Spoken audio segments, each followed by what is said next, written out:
Cambridge IELTS 4 by University of Cambridge ESOL Examinations. Published by Cambridge University Press. This recording is copyright. CD 1. Test 1.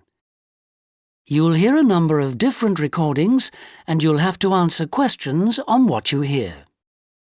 There will be time for you to read the instructions and questions, and you'll have a chance to check your work. All the recordings will be played once only.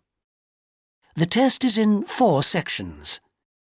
At the end of the test, you'll be given 10 minutes to transfer your answers to an answer sheet. Now turn to Section 1. Section 1. You'll hear a young student asking the social organizer of his school for information about organised trips. First, you have some time to look at questions 1 to 4.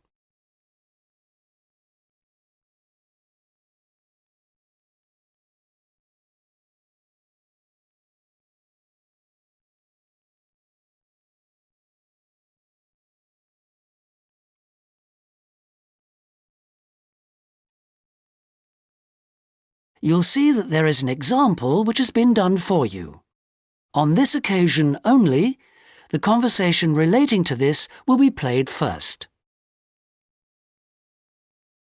Good morning. Good morning. How can I help you? I understand that the school organizes trips to different... Yes, we run 5 every month. 3 during weekends and 2 Wednesday afternoon trips. There are 5 trips every month, so 5 has been written in the notes. Now we shall begin. You should answer the questions as you listen because you will not hear the recording a second time. Listen carefully and answer questions 1 to 4. Good morning.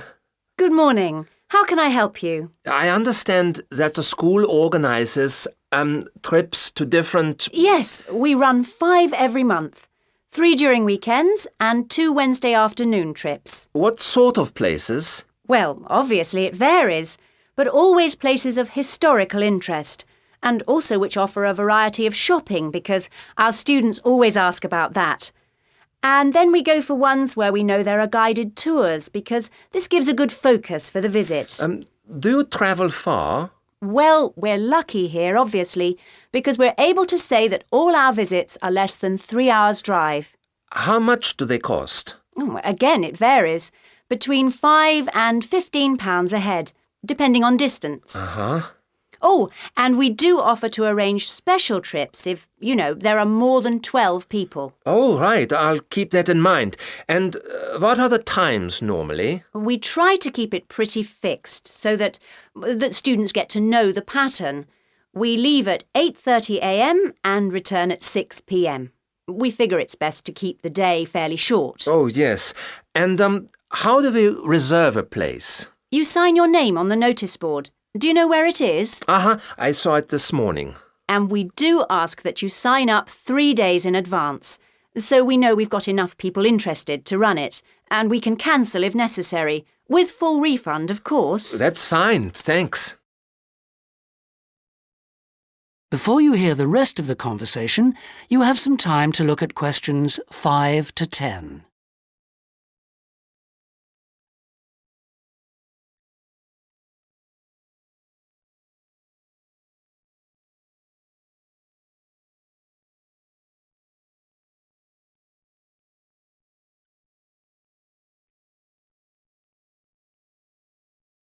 Now listen and answer questions 5 to 10.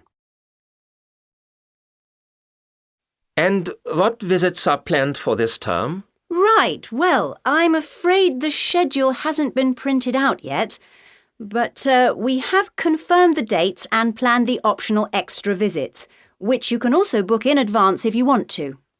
Oh, that's all right. If you can just give some idea of the weekend ones so I can... work out when to see friends, etc. Oh, sure. Well, the first one is St Ives. That's on the 13th of February. and we'll have only 16 places available because we're going by minibus. And that's a day in town with the optional extra of visiting the Hepworth Museum. All right, yeah, that sounds good. Then there's a London trip on the 16th of February, and we'll be taking a medium-sized coach, so there'll be 45 places on that. And let's see, the optional extra is the Tower of London. Oh, I've already been there. After that, there's Bristol on the 3rd of March. Where? Bristol, Bristol. Okay. That's in a different minibus with 18 places available. Oh, and the optional extra is a visit to the SS Great Britain. Okay.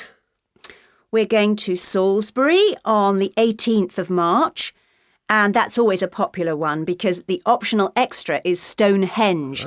So we're taking the large coach with 50 seats. Oh, good.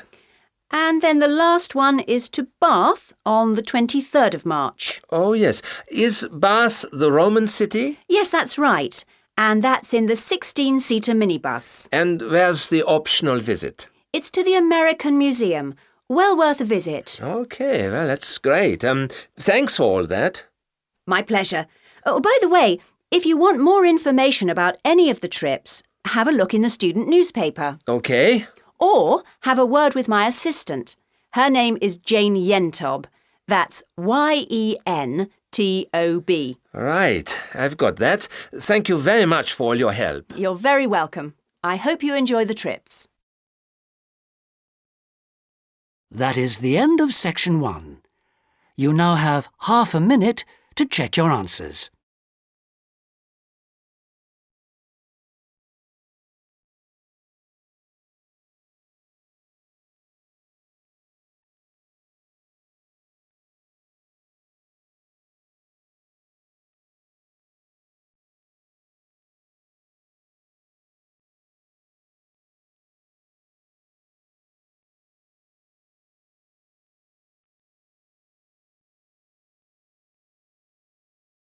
Now turn to section 2.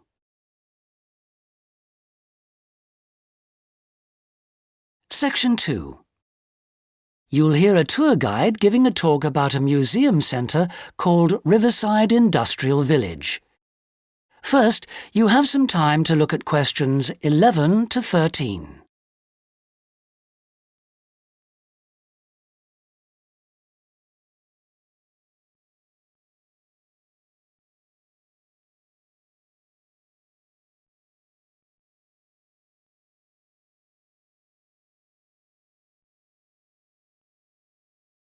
Now listen carefully and answer questions 11 to 13.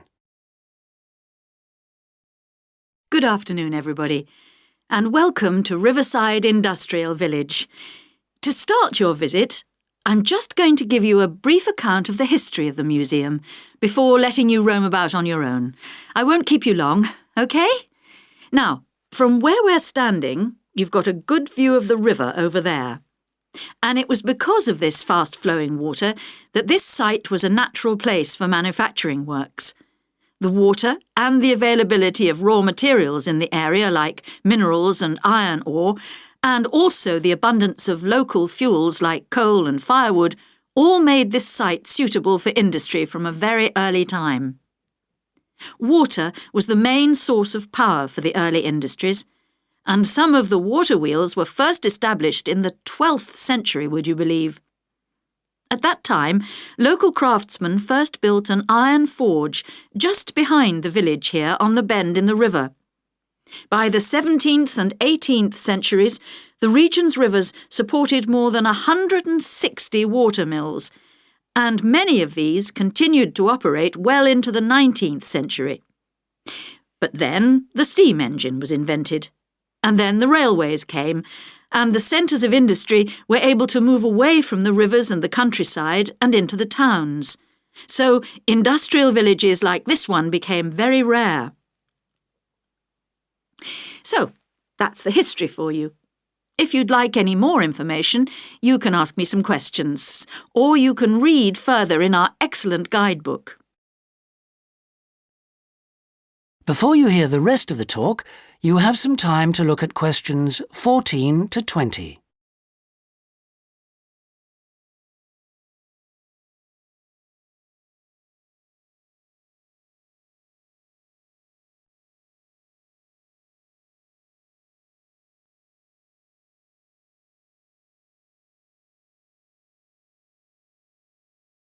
Now listen and answer questions 14 to 20. Now, I'm going to give you a plan of the site, and I'd just like to point out where everything is, and then you can take a look at everything for yourself.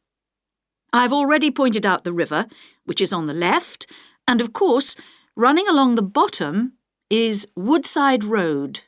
Got it? OK.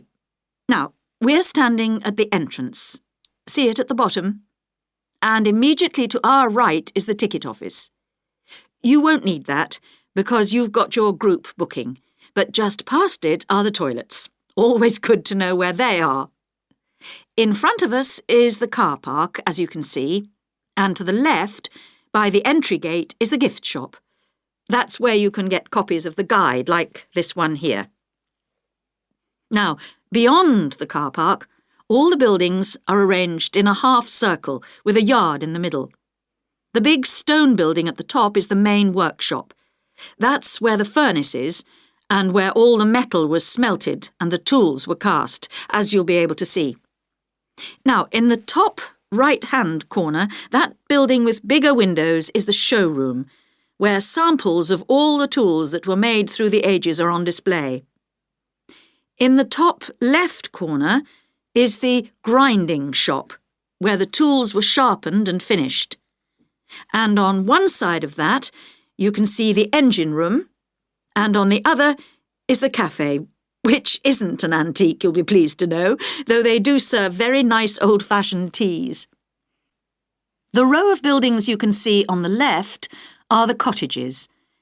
These were built for the workers towards the end of the 18th century, and they're still furnished from that period, so you can get a good idea of ordinary people's living conditions.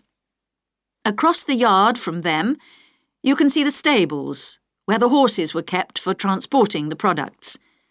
And the separate building in front of them is the works office, and that still has some of the old accounts on display. Right, if anyone wants a guided tour, then I'm starting at the engine room. If you'd like to come along this way, please, ladies and gentlemen. That is the end of section 2. You now have half a minute to check your answers.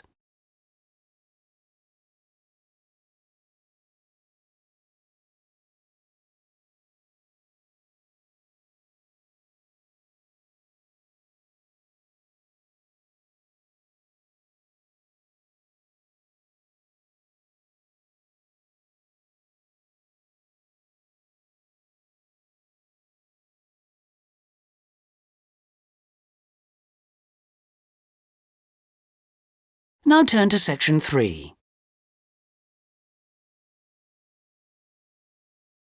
Section 3. You'll hear Melanie, a student, talking to one of her lecturers about her studies. First, you have some time to look at questions 21 to 27.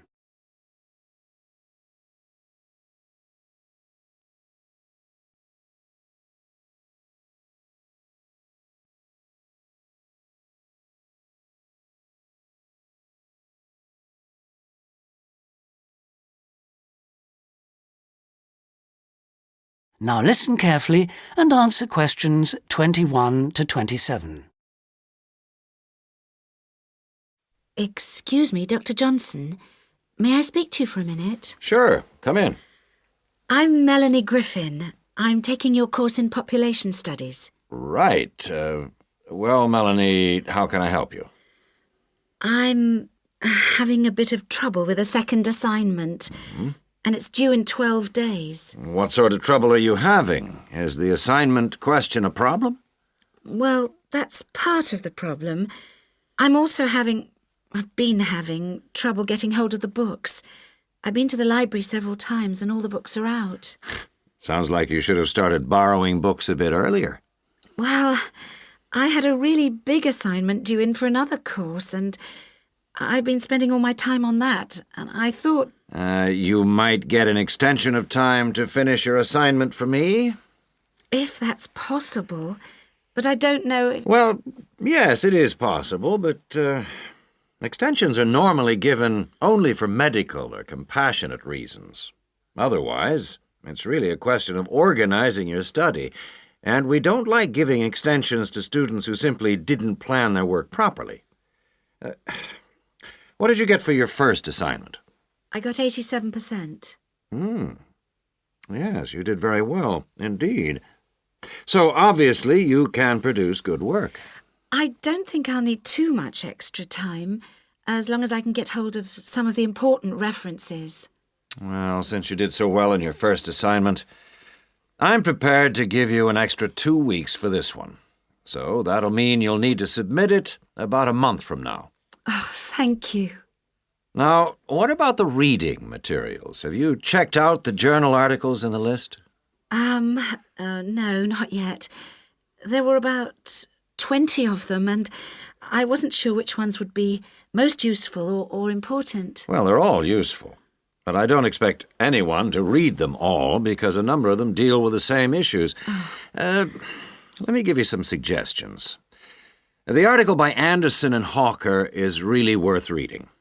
Right, I'll read that one. You should also read the article by Jackson, but just look at the part on the research methodology, how they did it. Okay, Jackson. Got that. And if you have time, the one by Roberts says very relevant things, although it's not essential. So, okay, if it's useful, I'll try and read that one. Now, the one by Morris, I wouldn't bother with that at this stage if I were you. Okay, I won't bother with Morris. Oh, now, someone told me the article by Cooper is important. Well, yes, in a way. But just look at the last part, where he discusses the research results. And lastly, there's Forster. I can't think why I included that one. It's not bad, and could be of some help, but not that much. Before you hear the rest of the conversation, you have some time to look at questions 28 to 30.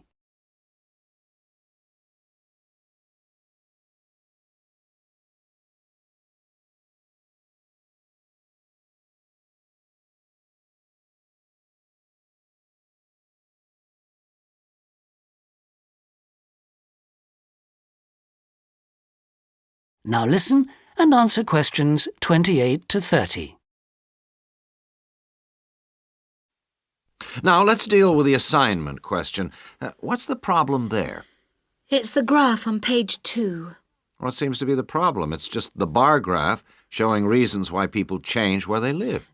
Well, I've got a photocopy, but the reasons at the bottom are missing. Ah, okay. Look at the first bar on the graph. Now, that indicates the number of people who move because they want more space. Oh, I see. Bar 1. Okay. Now, what about the next bar? Bar 2 is to do with the people living nearby, disturbing them. So they chose to move away to somewhere quieter. Now let's look at bar number 3. Another reason people change their place of living is because they want to be closer to the city. Okay. Proximity to the city is an issue. Now, bar number 4 refers to problems when the owner of the property won't help fix things that go wrong. In other words, the owner is not helpful, and so the tenants move out. Okay. Now, what about bar 5? Bar 5 is about those people who move because they need a bus or train to get them into the city or to go to work. Okay. And bar 6? Bar number 6 is interesting. That reason was given quite a lot. People moving because they wanted to be in a more attractive neighborhood. Oh, yes. Thank you very much. That is the end of section 3. You now have half a minute to check your answers.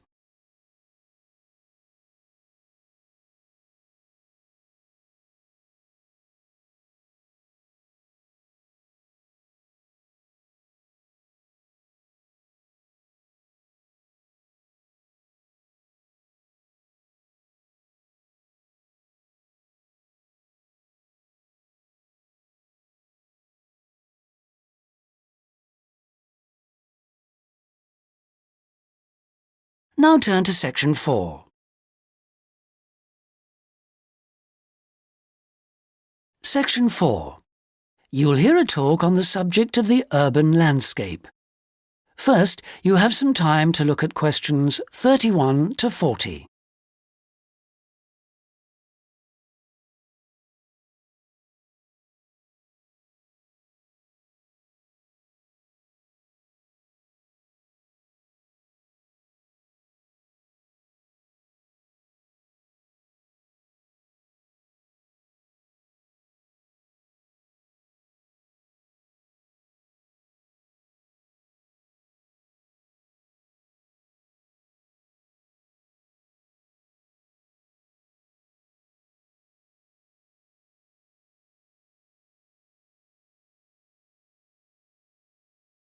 Now listen carefully and answer questions 31 to 40. Good day, ladies and gentlemen. I have been asked today to talk to you about the urban landscape. There are two major areas that I will focus on in my talk: how vegetation can have a significant effect on urban climate, and how we can better plan our cities using trees to provide a more comfortable environment for us to live in. Trees can have a significant impact on our cities. They can make a city as a whole a bit less windy, or a bit more windy if that's what you want. They can make it a bit cooler if it's a hot summer day in an Australian city, or they can make it a bit more humid if it's a dry inland city.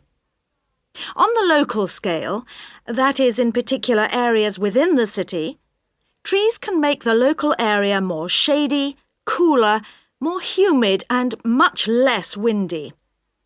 In fact, trees, and planting of various kinds, can be used to make city streets actually less dangerous in particular areas.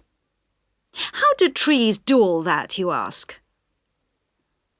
Well, the main difference between a tree and a building is a tree has got an internal mechanism to keep the temperature regulated.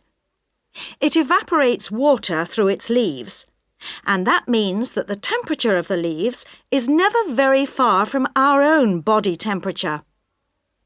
The temperature of a building surface on a hot sunny day can easily be 20 degrees more than our temperature. Trees, on the other hand, remain cooler than buildings because they sweat. This means that they can humidify the air and cool it, a property which can be exploited to improve the local climate.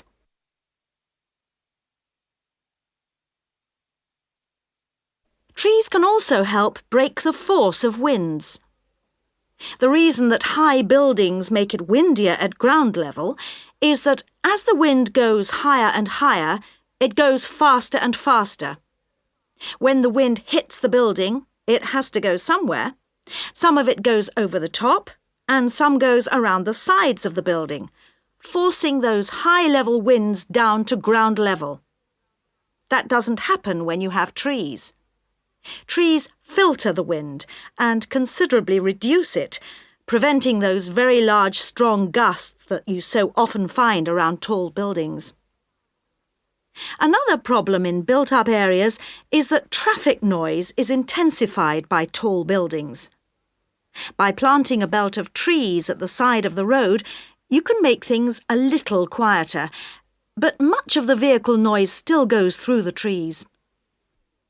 Trees can also help reduce the amount of noise in the surroundings, although the effect is not as large as people like to think. Low-frequency noise in particular just goes through the trees as though they aren't there. Although trees can significantly improve the local climate, they do, however, take up a lot of space. There are root systems to consider, and branches blocking windows and so on. It may therefore be difficult to fit trees into the local landscape. There is not a great deal you can do if you have what we call a street canyon, a whole set of high-rises enclosed in a narrow street. Trees need water to grow. They also need some sunlight to grow, and you need room to put them. If you have the chance of knocking buildings down and replacing them, then suddenly you can start looking at different ways to design the streets and to introduce tree planting. That is the end of section 4. You now have half a minute to check your answers.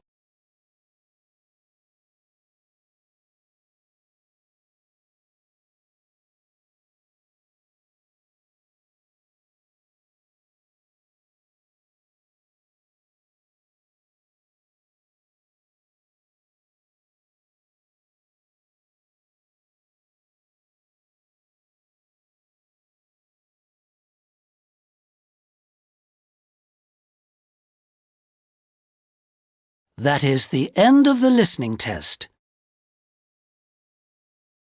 In the IELTS test, you would now have 10 minutes to transfer your answers to the listening answer sheet.